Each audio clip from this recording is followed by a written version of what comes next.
So tell me why I have been hearing that sex traffickers are going to stores to find their next victim. And I had a really bad feeling last time I went to Safeway. I was with my little brother, and right when I got there, I seen a man, and he was like my age, and he just kept on like following me around, like walking around me.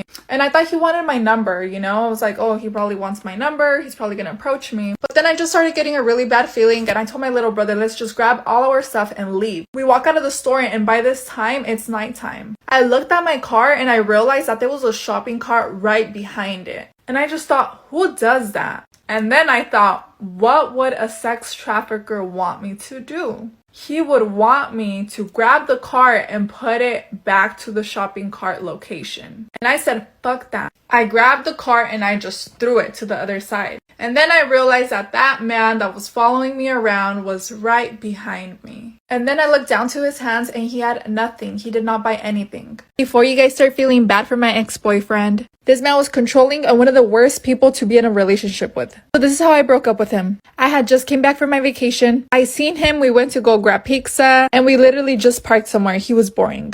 Anyways, this man tells me that his coworker and his other coworker were hooking up, and he was just telling me how they show each other so much affection and it looks like they really love each other. And mind you guys, at this point, I was just so over him. He said that he wanted me to be like her and show love and affection. Then he asked me if I loved him. And honestly, I just looked at him and I told him, I don't know. And his face was just in shock. And then he said, what? And I was like, yeah, I don't love you. And then he got off my car and he walked away. And I sat there on the passenger seat and I continued to eat my pizza peacefully. That day was one of the greatest days of my life.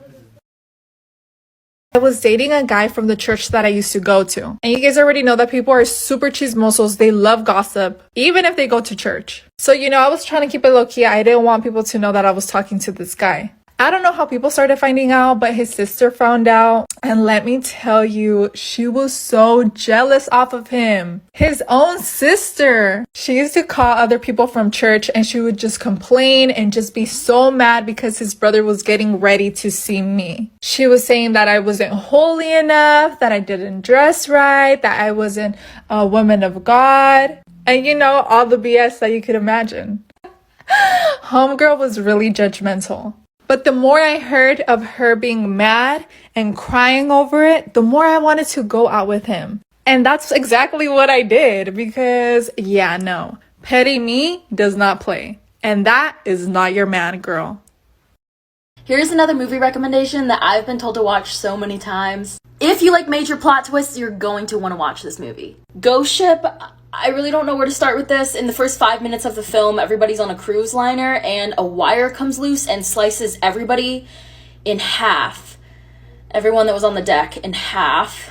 And then the top half of their body just slides off their legs. Anyways, in the 1960s, this cruise liner was at sea and everybody aboard died. 40 years later, nobody's found the ship and this crew decides to go looking for it based off of this tip from this one guy. They end up finding the ship, it's worth millions, they want to salvage it and take it back home, and there's a lot of gold on the ship. The ship's been lost at sea for 40 years, so it seems to be pretty empty and abandoned. But they're definitely not alone, and something on that boat doesn't want them to leave. This movie came out in 2002, and for that year, I think that the effects were really good. Some parts are just nasty and horrifying. Also, there are titties, so just keep that in mind. Again, major plot twist I did not see coming. And almost at the end, you're like, yes. And then at the very end, you're like, I found it on Amazon Prime, but if you know any other places where you can watch it, please let me know in the comments.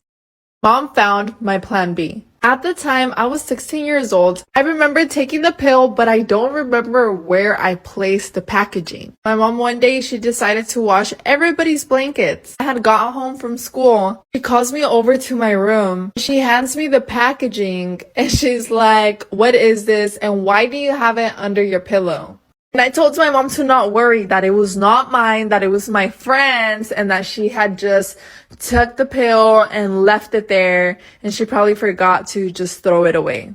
And that friend used to always come over, but you know what? I was not about to take the blame. Because my mama ain't gotta know that I'm doing that and I'm taking Plan B pills. Like, what? No. On top of that, how freaking embarrassing. Until this day, I'm old now, but I never talk about those things because That is a no-no for me. My mama for sure knew that that was my pill, but she chose to not question it. It's the best thing. It's less awkward. I had this uncle that would never want to say hi to me. He would always try to avoid me. I know that his wife didn't like me, so maybe that was the reason why. But I would still try to approach him and say hi to him. That's how I was raised. I can't help it. Me and my mom were going to a family member's house. It was parked outside. And I told my mom, I'm like, oh my god, my uncle's here. I don't even want to talk to him because he never likes to say hi to me. I'm like, whatever, let's get off. And tell me why my mom is so blunt that the moment that we walk in, she asked him why he doesn't like to say hi to me in front of everyone. And I'm there dying of embarrassment, not saying a single word. He doesn't say anything. He just kind of giggles. The wife was sitting there also just quiet. And I remember this story because yesterday I went to a gathering and he was there. And guess what, guys? He came up to me and he approached me and said hi to me. And now the other times that I've seen him, he's always tried to approach me and say hi to me. But how cute are my lashes though? I had an ex-boyfriend that was a huge troublemaker, and I was a troublemaker myself also. I had almost gotten into a fight, and one of the supervisors sent me to a counselor. Me and him talked about the whole fighting situation. The counselor goes to the main office to turn in all the paperwork of the whole incident. He comes back and he tells me that my ex-boyfriend was in trouble in the office. And he tells me if he wanted him to come to his office so me and him can chill. He mentioned that he was gonna leave the office and that we were gonna stay by ourselves, which I thought it was weird. I said yes. He goes and he comes back and he tells me that they had sent him to the classroom. So I was like, whatever. Months passed. This counselor goes to jail because he had cameras in his office and he would allow these teens to go in there and do their thing. Then he would sell those tapes. At that moment, I didn't think anything of it. But when I found out that he went to jail, I was like, wow.